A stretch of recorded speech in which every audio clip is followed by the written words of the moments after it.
assets launching, Walrus launching on Swede. You know, I mean, Navi Protocol's up, it's doing its thing, but more promises. What are they doing with ZK login over at Swede? What's going on with it? What stage is it at? It'll be further along in 2026. It'll be further along in 2027, which means it's proving itself to the market. It has an opportunity to go up and to the right of the network adoption curve. The daily active users up and to the right and flare networks. This is what we want. This makes our dirty, nasty fiat and purchasing FLR and purchasing Swede, purchasing near a better risk-adjusted return asset. That's all. That's what we want. I know everyone thinks it's just about the multiples. It's just about the 10 or 20x, right? I mean, who's going to hop into that MAG 7 bag? Who's going to hop into that MAG 7? Who's going to join Bitcoin, Ethereum, and Solana? Will it be XRP? Will it be SWE? Will it be FLR? That MAG 7. Just remember, Solana's 2021 high of whatever it was, 200 and something, had a 95 retrace, 2022, 2023. 95% retrace from that all-time high. It's never too late to get the good risk-adjusted reward assets. More Monkey Business says Hedera Hashgraph is on Starlink. Is that right? H-bar. So there it is, right? It's your dirty, nasty fiat, right? Might as well put it to the best risk-adjusted reward asset you can get. And the 90-10 strategy allows you, in my humble opinion, to still speculate on promising technology, right? The promise of F assets, right? The promise of the FTSOs doing their thing, the promise of more and more developers using Flare networks for data providing in the FTSO system, that promise. So we'll see what happens for 2025. Speculation right now. It's speculation right now. Hey, remember I did a video, Jungle, I did a video on Casper, CSPR.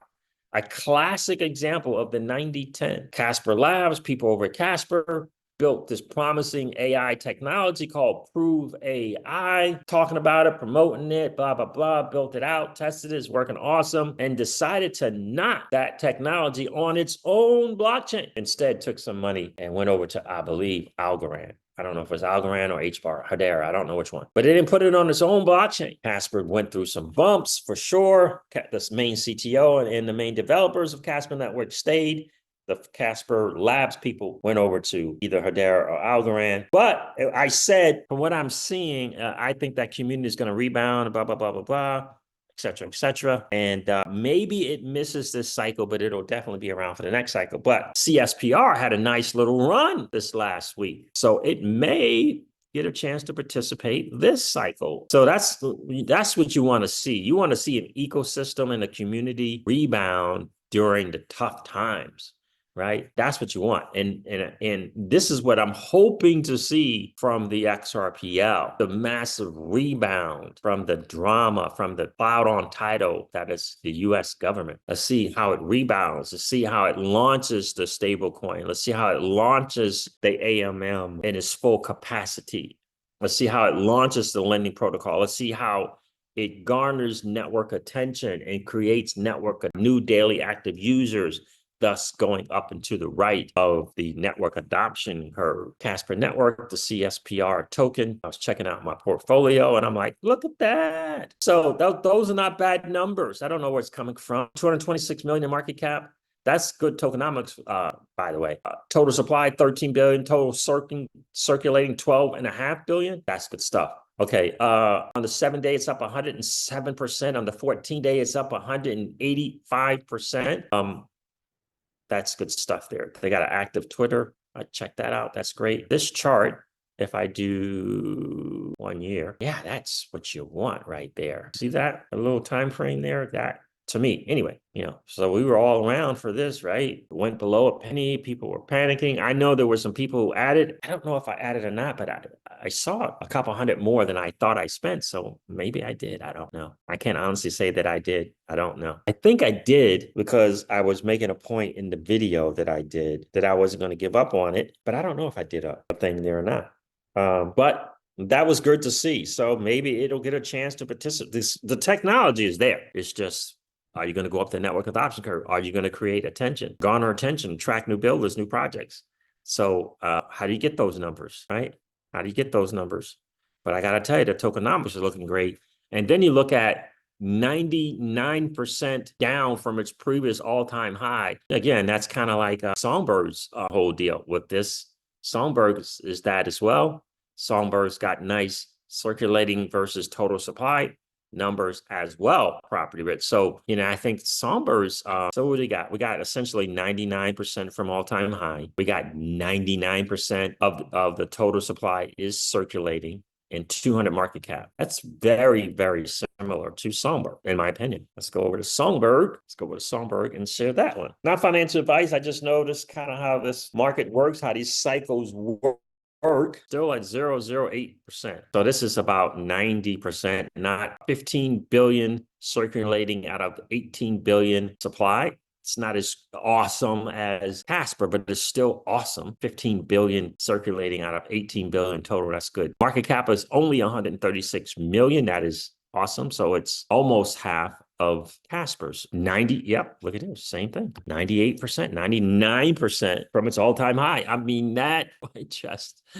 those numbers look good, Jungle. Those tokenomics, purely from a speculative market bull run cycle, those numbers look very, very good, property rich. Look at the thing. It's just the same as Casper. Look at the chart. From a purely speculative bull run cycle perspective, these numbers are really, really good. They're really good. Those numbers are really good. Oh, you're on base. You like base, huh? Where are you on base? Are you on Aerodrome? Big thing. So from a tokenomics and bull run cycle perspective, in my humble opinion, Songbird and the Casper tokenomics are just really good. Really, really, really good. Both 99 essentially from their all-time highs. Both got a massive amount of its total supply out in circulation. So you're not worrying about the founders, early insiders, investors, anything dumping on the cycle. Boy, whoo, that looks really good. Jungle Lee says, I still have not rebought into Songbird. Wow. Yeah, I mean, you look at that and I'm like, remember, if Asset's first launch on Songbird is going to be demand for the token Songbird for sure. I think that's when the world gets, gets a look at Songbird. And they just going to be, the OGs are going to just begin to liking it to Kusama from Polkadot. And right. So from a bull run cycle, I mean, 99% from its all-time high, 95 to 98% of the total supply is in circulation for both Songbird and the Casper token, right? That's really, really, really, really good stuff. Man, again, just from that perspective, wow, man, oh man, man. I mean, what's going on, 10-ton hammer? Those are some just good stuffs. I mean, when you do percentage change for Songbird, I mean, that's pretty good. Alien base. Oh, gotcha. Oh, you're doing your thing in DeFi. Nice. We love DeFi on this channel. Absolutely love DeFi. I was on base using VFAT for a while. Kirk Elliott says, need to get some Songbird for sure then. I'm just saying for tokenomics, bull run cycle stuff, boy, I mean, look at the chart, look at the tokenomics. Not financial advice. I'm just saying from a bull run cycle perspective. But we're going to see. We get these F assets going. USDX got listed on Bitmark. That's awesome. We get enough of this USDX going so that they can launch these F assets on Songbird. I think it's going to be the beginning of people waking up to Songbird and comparing it to Polkadot's Kusama. That's what it feels like is going to happen.